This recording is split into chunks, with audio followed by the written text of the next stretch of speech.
so powerful to be the type of person who can be creative and analytical, and you can drive so much value for your company. Most people still haven't heard of the Creative Strategist. 2021, we realized there's the need for this individual, the creative strategist, who's got to kind of be a bridge between the data side and the creative side. The individuals that were kind of a rare breed who are equally analytical and equally creative. Reza Khadjavi is the founder and CEO of Motion, a $30 million backed platform helping top DTC brands turn creative insights into performance at scale. We're at this pivot point. This entire industry is about to change with AI and this new world of AI. What is the best way to approach creating value? Reza is now leading Motion into its next chapter, building AI native workflows to help brands ideate, test, and scale creative. Without AI, you're basically building a of idea prioritization. It's like, that's not interesting. But if we're trying to help people come up with their next ideas based on data, then there's actually a lot that we can do if we approach that problem from an AI native standpoint. What if you built an analytics product that was designed for the creative process? Are we going to be executed? Like, are we just going to be ousted? In an AI world, I actually think most companies should just be able to hire an AI. Maybe we can skip the step where everyone actually has to hire a real human creative strategist, and maybe we can go straight to Reza, pleasure to have you on. You're somebody who I know and respect in the industry. We've actually been using Motion for the last almost, I think, 2 or 3 years, long-term customer. A number of our team members swear by the tool. We've tried ourselves to build an internal tool to do the stuff that you guys do, but to limited success. And we end up always reverting back to Motion. We've had a number of spreadsheets, different reporting ways and reports in Facebook. And yeah, I think we always gravitate towards Motion. So really appreciative of the tool that you built. And I'm super excited to see what direction you're taking, because we've been talking about AI and agents recently, and that's like a big movement for you. But I want to kind of like go back a couple of steps, because I know that you started in an agency world. Maybe you're a marketer before you're a software person, right? And like, how do you feel like that shaped the direction of where Motion went? Because I feel like some of the best tools have come from people who actually solved the problems, right? Yeah, it's interesting. Thanks for having me on. Excited to chat. And it's been cool working with your team over the years as well. I know that our team we're always in such a cool position because we get to work with, and this is true, like since day one, our initial customers that we were inspired by that like helped shape the early versions of the tool were like honestly some of the best marketers and like performance marketers in the world.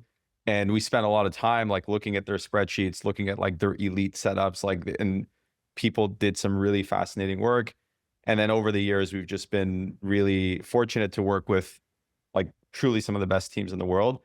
And your team and a lot of the work that you guys do like constantly come up as examples of like, because internally our team will talk like who's doing really great work, like who should we talk to for we kind of thinking about like product roadmap ideation and things like that. And so yeah, like I know your team has also done a bunch of events with us and like sharing some of your expertise and knowledge with the community as well. So appreciate all that.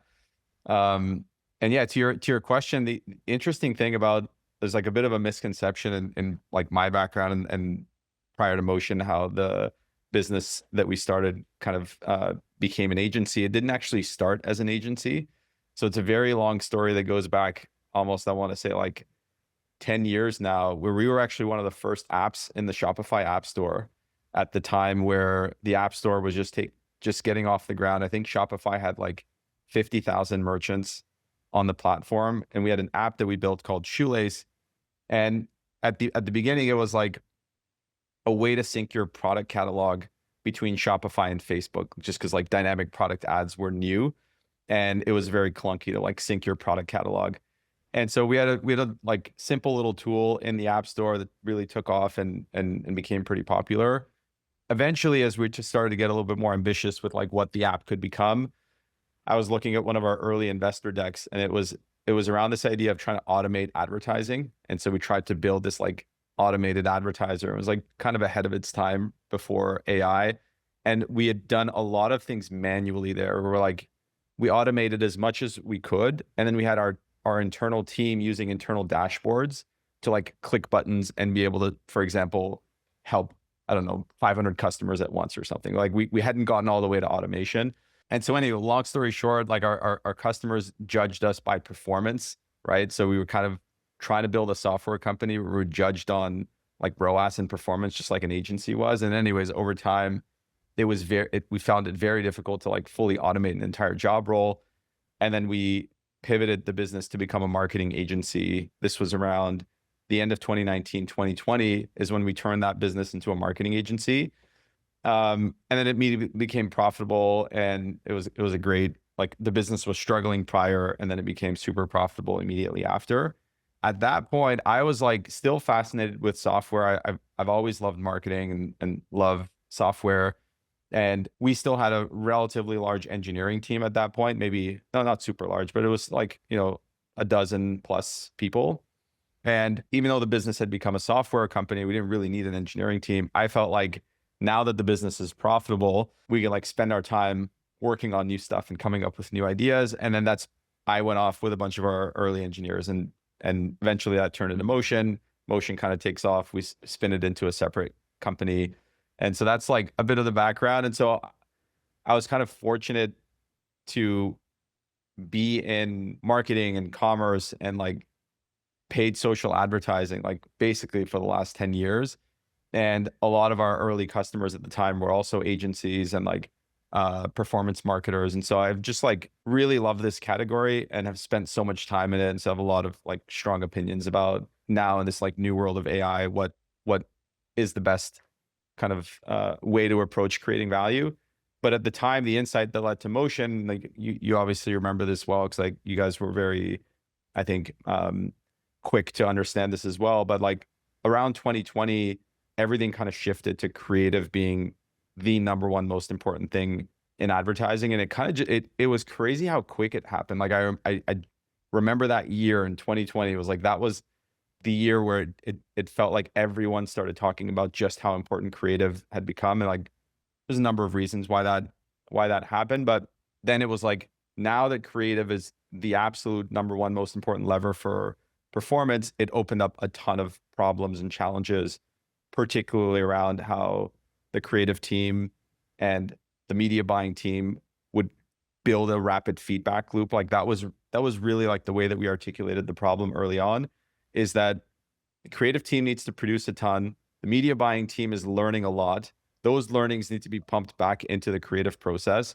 And these two teams could not be more siloed from one another. So like huge pain point. We saw some teams build like really elaborate spreadsheets and pivot tables and like just do like fascinating work in BI tools. But then the problem was like the creative team hates that stuff. Like how's the creative team going to go look at a spreadsheet and try to like wrap their head around what's going on? Partly because they're not super data driven, but also partly because creative is a very visual thing, right? Like you can't, if I'm looking at just like a spreadsheet of data and numbers, like I can't quite understand like, wait, which creative am I looking at? Like I want to play the video and like consume it in the context of actually looking at the data. And so Motion's unique insight at the time was like, what if we built an analytics platform that was creative first? It's like kind of a contradiction, right? Like it's either analytical or creative, but what if you built an analytics product that was designed for the creative process? And it was great insight, and the industry really needed it. And I feel like it turned into a real category of software, and also like a new job role, right? Like we started talking very early on about this creative strategist role. And at the time that we started talking about it, this would have been like 2021, we realized like actually there's the need for this individual, the creative strategist, who's got to kind of be a bridge between the data side and the creative side. The individuals that like were kind of a rare breed who were equally analytical and equally creative. Like those were the people that were super valuable. And our insight was that yes, those people are rare, but if we give better tooling, like what we attempted to build with Motion, and better training, which, Motion has been very serious about creating content and education. We have a annual creative strategy summit. I think you've talked at one of them. The one last year drove 18,000 registrants, which is like insane, right? And like the appetite to learn about this like job role has been so high. And so our insight was like, if we can educate people on what this is and give better tooling on how to do it, just like from a pure capitalism standpoint, this is enough of a revenue driving activity that people will gravitate towards trying to solve it. It's so powerful to be the type of person who can be creative and analytical, and you can drive so much value for your company. And in other words, like drive more value in your career, that all the incentives were there for people to take this job role really seriously. And like that has quite worked out in my point of view. Like that role is now one of the most interesting roles in performance marketing today. And then now we're at this pivot point, which obviously we'll talk quite a bit about. And like this entire industry is about to change with AI. And like there's so many questions around what that looks like. And like could not be a more fascinating time, in my opinion, to be doing anything around our space. And so, yeah, we're excited to help pave the way on what the world looks like there. Yeah, it's interesting how, the creative strategist role has emerged, as you mentioned, over the last few years. And it's, I think we're both passionate about that specific role, both we and you individually. And I come from a STEM background, so I did a maths degree. I was always like an analytical person. I trained as an accountant, and I've gone into a creative field, right, into e-commerce. So we've got a very big split in our team of people who've come from, let's say, a visual or a copywriting background, so from more of like a marketing side background, and they've got a whole cohort of people who've come from an engineering STEM degree background. And it's such a mixture of people, right? And you would not expect usually that these people would work so closely together in an integrated way. And it is sometimes quite funny to see people interact, and they're having to find that kind of mutual terminology and understanding. And I think Motion definitely helps with that. I mean, I would always plug you all day long, but it's a massive plug. I think does the job really well of like bridging that gap between the creative teams and the growth teams. But then, yeah, I want to jump straight into, so you publicly kind of made it very, very public recently that, you guys raised a significant amount of money, which is great. You raised, I think, was it 30 million in the end, $30 million US dollars. Mm-hmm. I guess I've got questions around this, right?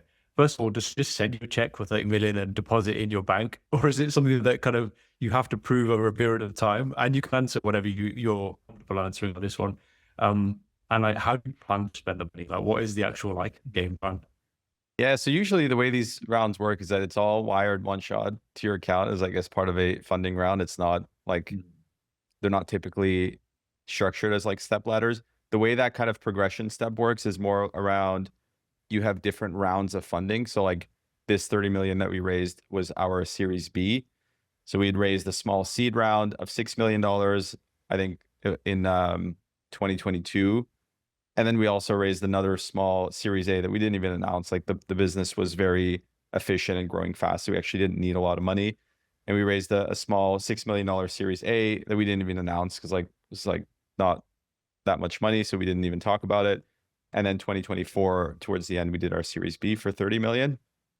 So the progression is more like that like as the business starts to prove itself and progress, you would raise like your next round of funding if you're going down that path. So just tell me, what was the decision making between going bootstrapped and raising money? Because this is always a question that I hear other people talk about. And I'm not from a SaaS background, but I know that's a common debate that people have. So why did you go down the route of funding?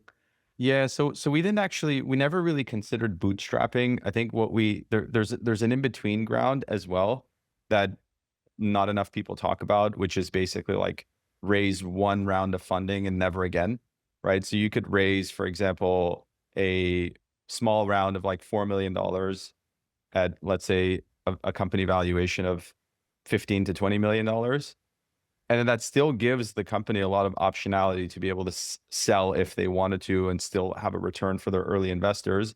It's really that with every round of funding, you're basically, what you're signing up for is for the company to be a bigger and bigger and bigger company over time. And so the way that I thought about it was like, I actually never considered bootstrapping. I just find that way too hard. I mean, now these days it's actually a lot easier.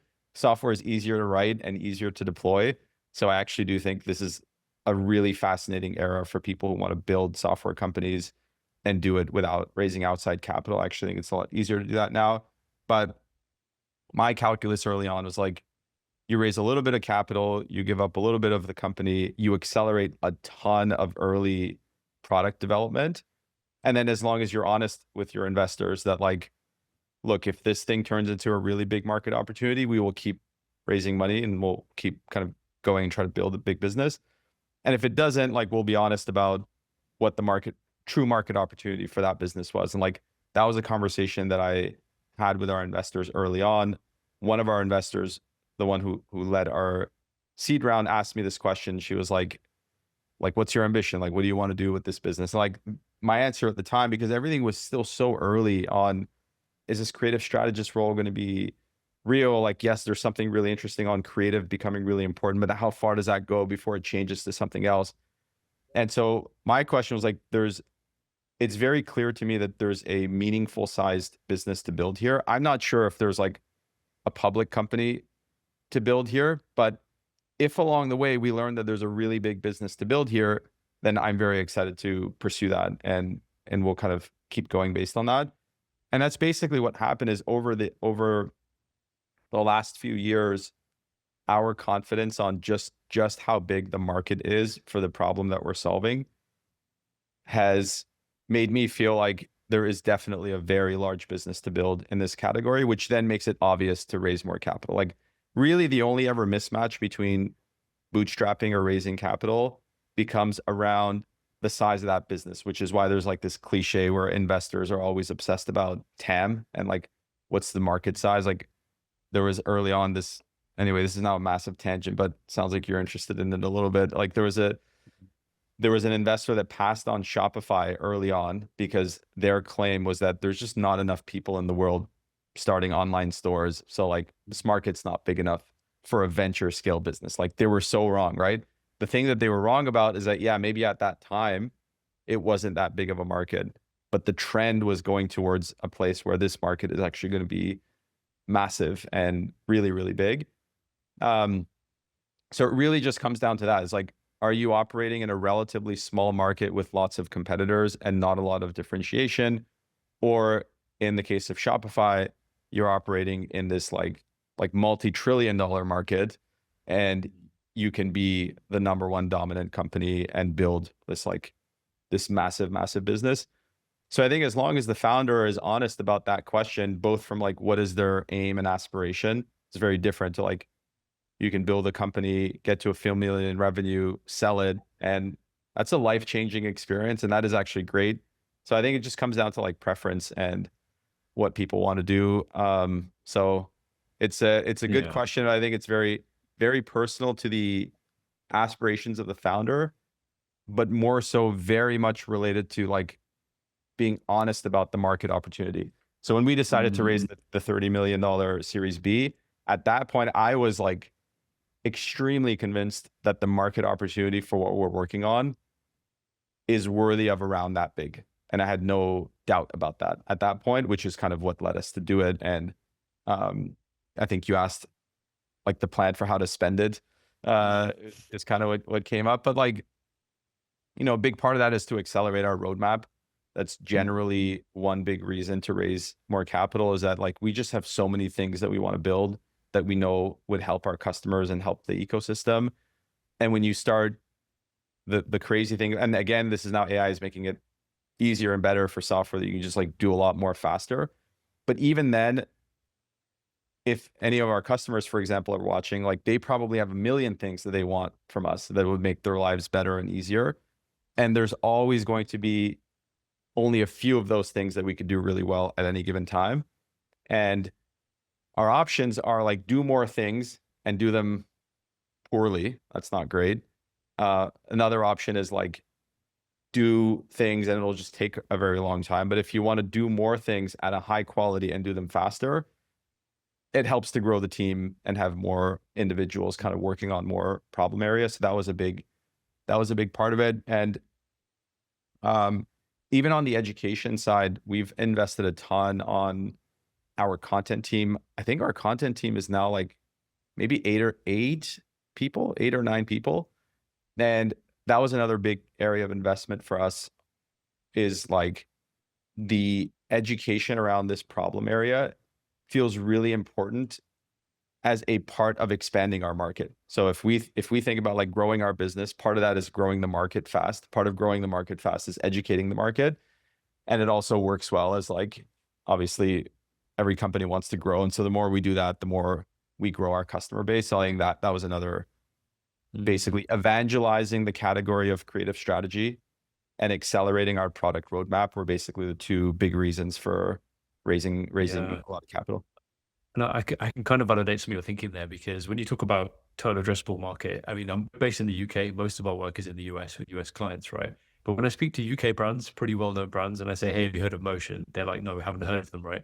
And I know that it's a product that would work for them. And so like me just knowing that means it hasn't hit those kind of international players and corporates. And I think you guys have got a good foothold in, the D2C founder driven space. But I think there's such a wider market that you can definitely tap into. And most people still haven't heard of the creative strategist role. Like our feeds on Instagram, whatever, LinkedIn, probably full of stuff about creative strategy, right? But like to a typical marketer who works in I don't know, maybe a bigger company or not a D2C brand that's like founder driven, their feed looks very different. They've never heard of the title before. They're very much in the, let's say, the set of job titles that belong to traditional marketing. Still in that mindset. So to a piece about addressing the market and educating the market, let's say, I think it's a good way of increasing your market. So that makes total sense. But then I think like one thing that, we've been talking about a lot recently, and I know we're building an AI agent with you guys, and I released a few recently. That's a big move for you guys. I want to talk about that because it's like a huge pivot. You've gone from a creative reporting tool where, okay, cool, you've got all the data in there now, to now being an agentic workflow tool. So almost like trying to create agents or workflows for people to do something with that data that is not just, hey, here's a table with some, green and red cells to say high and low.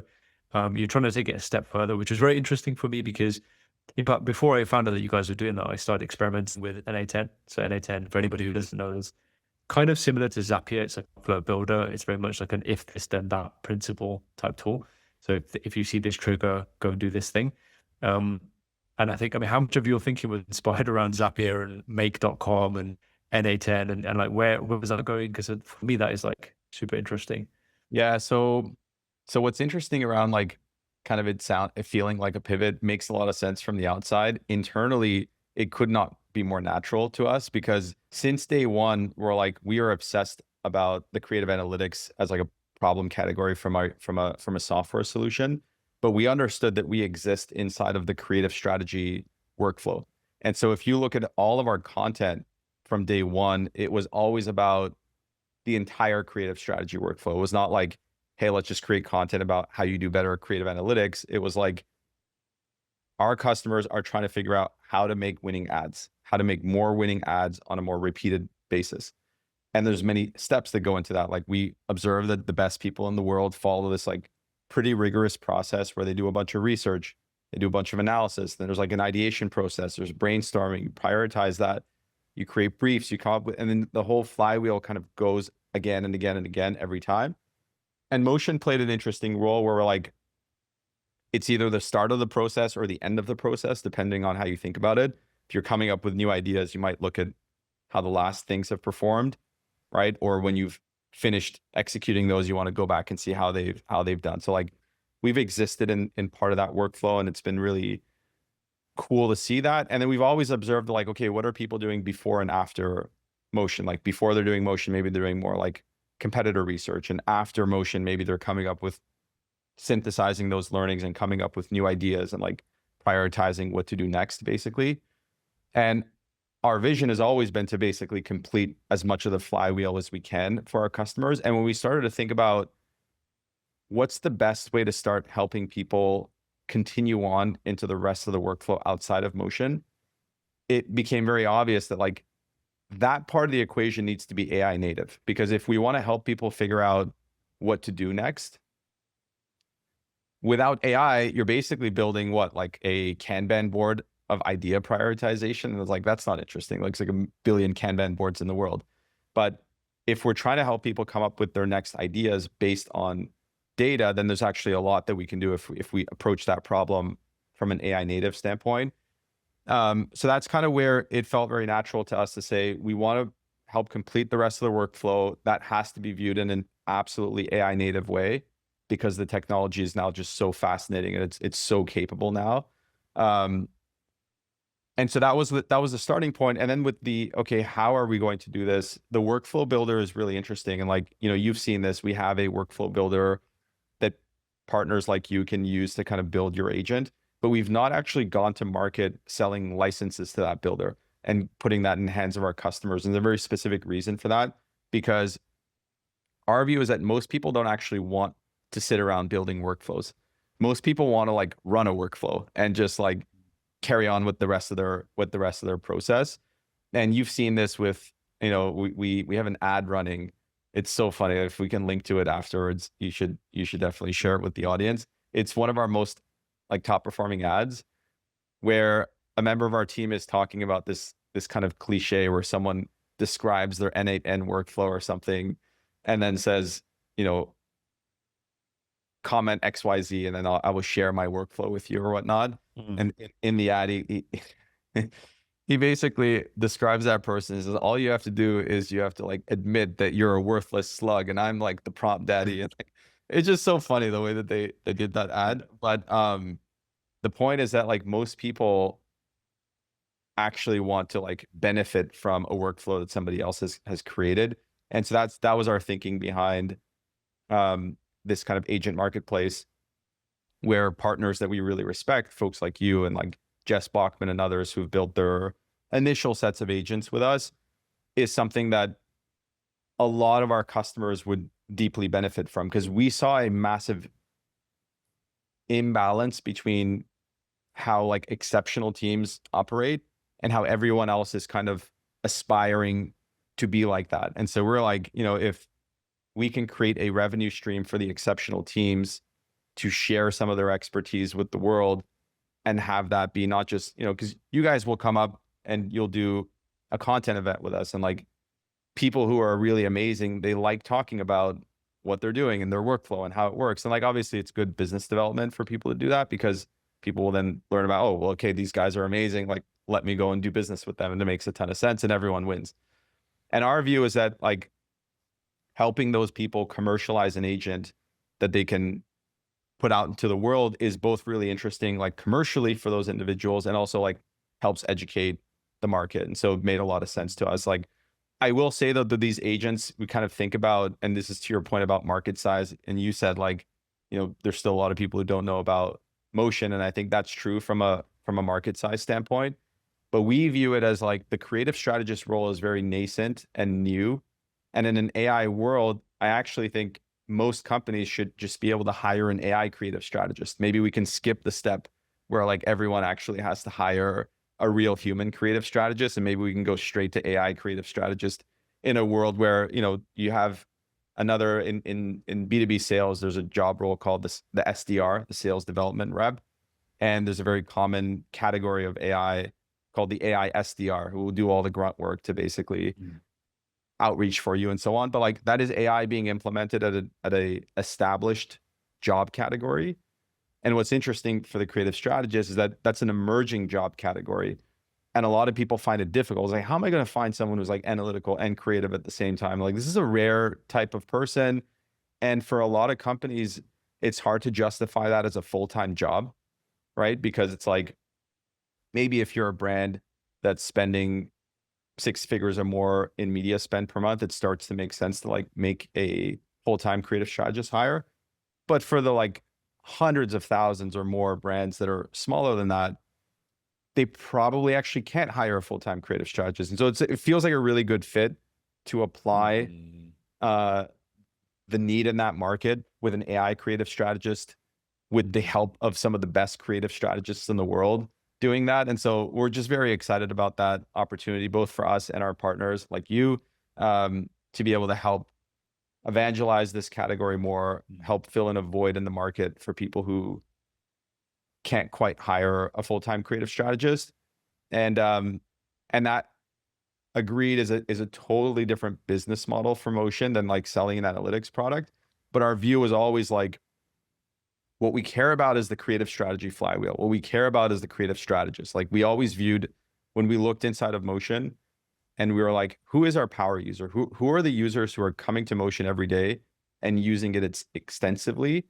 And it always came back to the same thing. It's either the person with the title of creative strategist or the person that was wearing the hat of creative strategy the most at that company.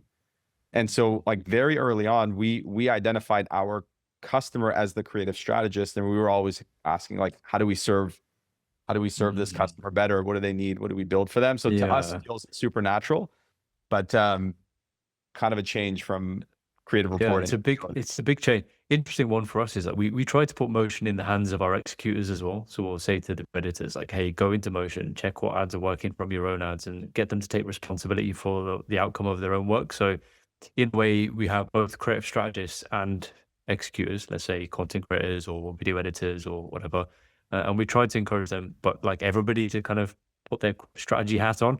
And I think motion definitely enables that to happen. I guess like a question that I'm sure many creative strategists out there will be thinking is, based on what you said, is like, what does this mean for my job? What happens to this? What happens to the job, right? Are we going to be executed? Like, are we just going to be ousted? Like, what does it mean? What do you think? You know, I think it's the same answer for every job. Is that, and I actually think this is a positive thing, and it's very natural for humans. So like, you know, you look at an organization, somebody joins a company early on, and what are they aspiring towards? Like they want to rise up in the company. They want their job to get more and more high leverage over time, right? You look at anyone's career, forget about AI. The natural progression is I come into a company, maybe I will do the lower level tasks to get started. Like it's kind of what it means to be an entry level hire. And your goal is, how do I get so good at my job so that I can go up to higher levels? And then eventually, I think every person wants to have more responsibility and operate at a higher level of abstraction, right? Like that's a very like deep human desire. No one wants to be, we call it grunt work for a reason, right? Like every organization is like, okay, well, who's going to go do this grunt work? And it's not good. Like no one wants to do that. And so you can go all the way extreme to like absolute boring grunt work. And then there's gradients to, you know, the most fascinating strategic work at the highest level. And I think what this means for people is to just point upwards, right? It's like this should be a career accelerant for people. And I think you play this out long enough, I do think it changes the nature of companies in the sense that right now you see a company as a pyramid of lots of entry-level talent and then fewer leadership, right? I think that flips basically where like companies become smaller and most people have roles that feel like leadership. So I think it changes the structure of organizations quite a bit. I don't know on what timeline. It's funny, like Anthropic, somebody had tweeted this, like Anthropic said something like, we think the software engineering job is going to be dead in the next 12 months or something. And then someone went on their careers page and then it's like, okay, so why are you hiring all these engineers then? Like if it's going to be this weird.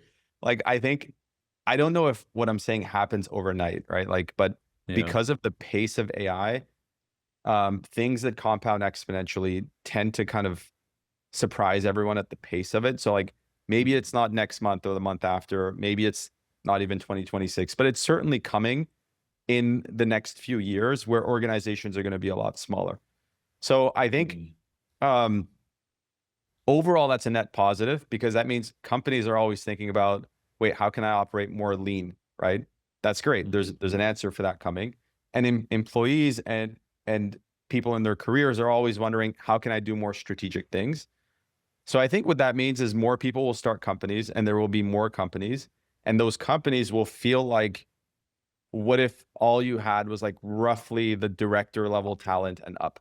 So if you have a company of 1,000 people and you say what percentage are director level up, maybe it's like 15%. So of 1,000 people, there's like 150 people that are director level up. And I think that's what organizations start to feel like. And then some people go, as a result of that, like, oh, well, that means that people who are just starting out their careers right now are screwed, right? That means like, how am I going to get an entry-level job in some field? And I actually have found that that is not true because those individuals are more AI native than their boomer peers, right? Like if you're actually entering the workforce, you're probably a lot more AI native. And yes, you might not have a ton of domain expertise in this particular field, but that crop of like entry-level AI native talent is driving a lot of change in value for organizations. So I don't know. I think overall it's positive. People are going to be operating at higher levels of abstraction, and the individuals who are good at being strategic I think are going to be able to create even more value for their companies. And that's always been true. It's like, if you want to create more value for your company, be more strategic. If you find yourself in an execution rut, that's not good, AI or not. Like, even if it's not AI, if somebody finds himself in a job where all they're doing is like the same thing over and over again, you would say to that person, it's not very good for your career if you keep doing this. Like, you want to like rise up and do more strategic things. And I think that just that trend becomes accelerated, that yes, maybe maybe it has the potential to be a bit devastating for people who are not aiming upwards. And so I think it's probably a good time to like be more aggressively aiming upwards and use AI to kind of accelerate you on that track. Yeah. Oh, there's so much to unpack from what you said there. There's so much density in the things that you just said. I want to kind of go into a couple of things. So like you said about, juniors being maybe a bit more AI native, senior, maybe they've got more life experience, people experience, right? So they can get buy-in on decisions, ultimately control capital, right? So they decide where capital is deployed. The new generation is more so like maybe providing some more efficient solutions. So I think it's the merging of those two that is super interesting to me. When you talk about like value creation, for me, I kind of think about marketing as, I try to think about it as like billboards, right? So when you're on Facebook or Instagram, right, you've got billboards that are being served, and there's a maximum amount of billboards that are being served per hour, per day, in total in the world, right? There's probably a number printed somewhere. I'm sure someone's calculated it. That number is slowly increasing, but it's not increasing like exponentially anymore. I think it's just continuously increasing as world population increases, etc. So I think that you have a limited amount of ad impressions that you're ever going to serve on people. The only thing you can do to increase revenue is to increase the convincibility of things, change user behavior, right?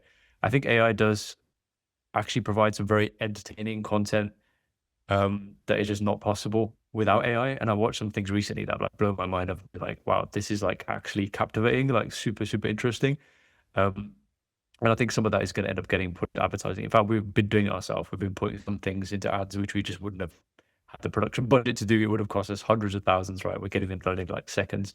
And I think since we last spoke, VO3 got released. I'm sure you've played with it, and it's just insane, what's possible with that. So I kind of think about this number of impressions available at any given point in time, and the amount of people that are convinced at any point in time. I think AI maybe helps to make ads more convincing, perhaps.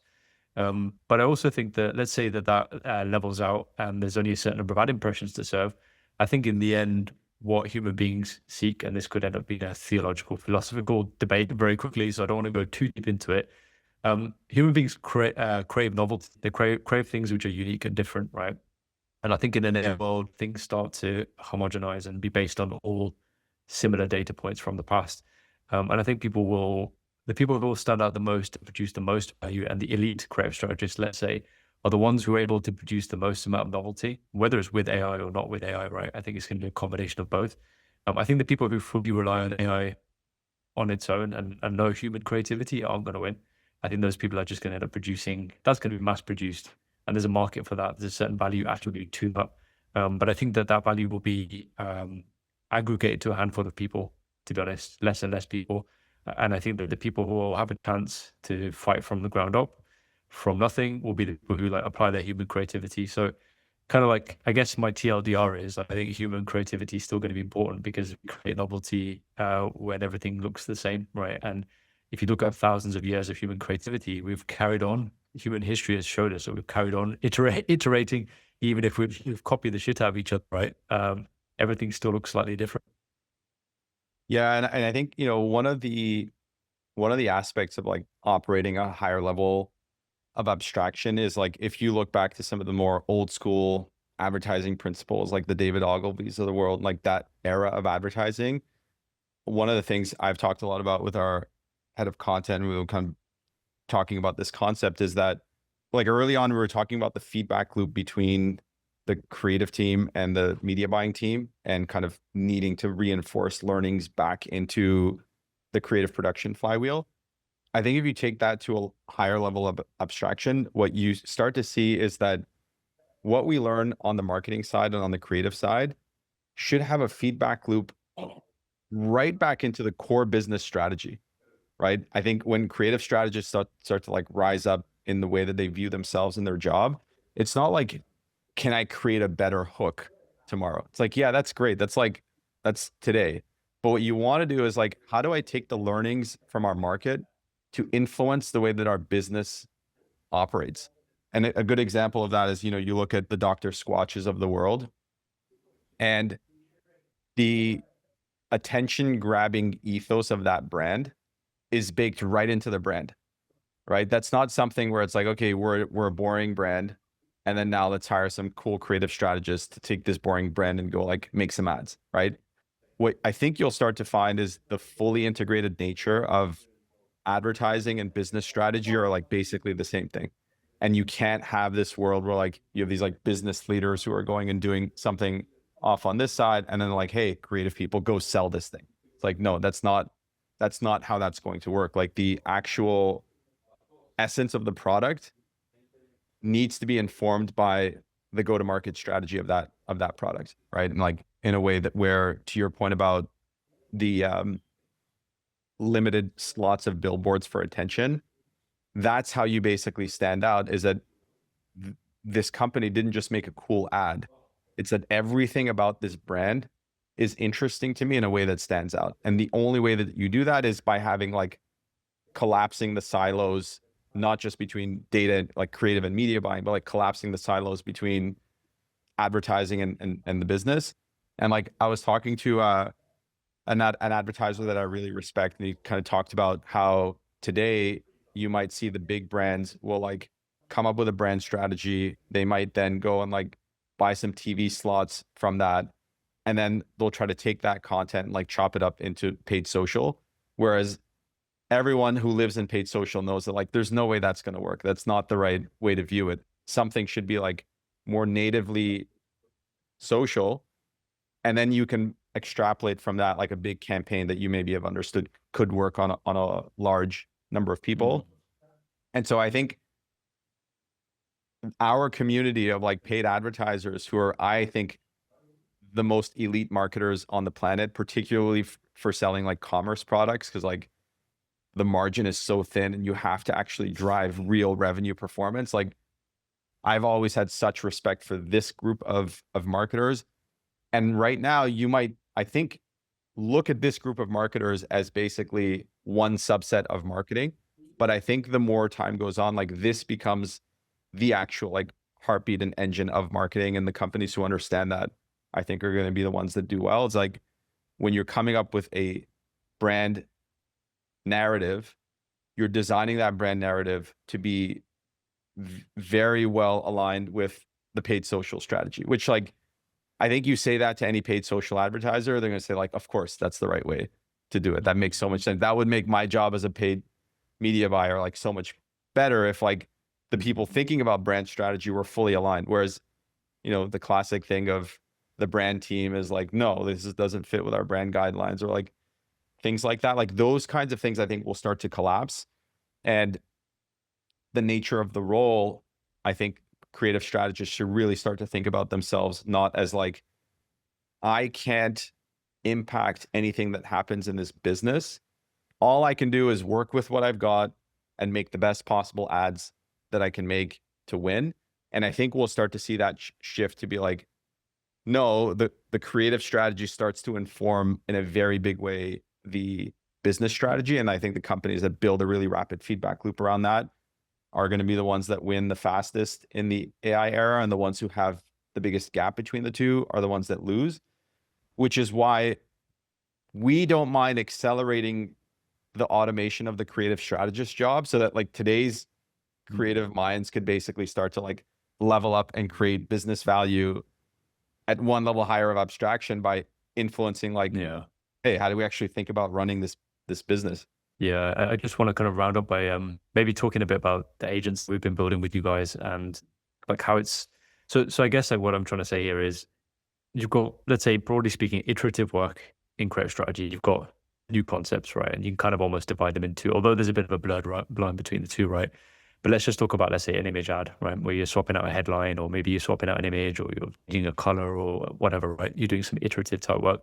I think the thing that AI is going to help us the most, and I've definitely been really excited about the thing that we've been able to produce with you guys, which is like you asked us to produce a bunch of AI agents. The one I'm the most excited about is actually the one, the image iteration brief, which I think is immediately implementable. I think it's like extremely valuable to us straight away, because you can get a winning image ad and immediately you can just swap out a few variables and give it to a designer. So you can swap out a few variables in the brief, give it to a designer, they can start working on it again. And I think that a lot of that heavy iteration work, which is required to get maximum yield out of concepts still in 2025, anybody who says don't do iterations, they're just talking nonsense. I've said this to you before, like look at all the top advertisers, they're running hundreds or thousands of ads. And you'll notice that a lot of them are iterations of each other. And we've got where we've iterated the absolute crap out of stuff, and that's the only way we've actually got the account scaling. So I think a lot of the heavy iterative work will be done or enabled by AI, and we're definitely going to be using some of the agents we built with you guys to do that, especially with images. And I think more so over time, value will get added into the video iterations. And I think it enables truly creative people to like unlock that creative part of their brain that gets absolutely brain drained when they're trying to do like lots of iterative briefs, because it's like boring, repetitive, monotonous work, right? Oh, change headline to this, change headline to that, change it. Like by the time you've done that work in the day, you've got no mental energy left to actually focus on like introspection about people, life, psychology. How do I feel? What does this make me feel? What emotions come out from looking at this creative, right? And those are the actual true human emotions that create new things. And I feel like AI is going to enable us to kind of like do less iterative work and more new concepting. 100% agreed. We've kind of viewed the laddering of like intern, junior, intermediate, senior, and like thinking about how can we really start with taking out anybody who's a really great creative strategist today. Ask them how much work are they doing that probably an intern can do, but there wasn't enough resources to like get me an intern to go and do this. And everyone is struggling with that. And so like, that's the first place to go, is like liberate people from the nonsense work and allow them to do more higher value things. And like, that's definitely the way that we're thinking about building out these agents, and hopefully they just get more and more sophisticated over time. So like the agents get better over time and people rise up over time, and humans are doing the high level, cool strategic work, and AI is basically executing for us and like making it easier for humans to basically do their best work. No, amazing. Reza, it's been a pleasure to have you on. Where can people find you online? Yeah, I'm on Twitter at for my first name, last name on Twitter, and our team puts out a weekly newsletter that people should certainly subscribe to called Thumbstop. So you go to motionapp.com/thumbstop and sign up there. Our content team takes that really, really seriously. Like they're very editorial and kind of almost running that as like a media entity. So you get a lot of value there, and yeah, we create a ton of events and content. So just keep up to speed on that. If you care about these topics and want to learn more, we are trying to produce a lot of education around all of this. So stay tuned for all that. Amazing. Appreciate what you're building, and keep up the good work. Take it easy. Thanks, your boss. Appreciate it.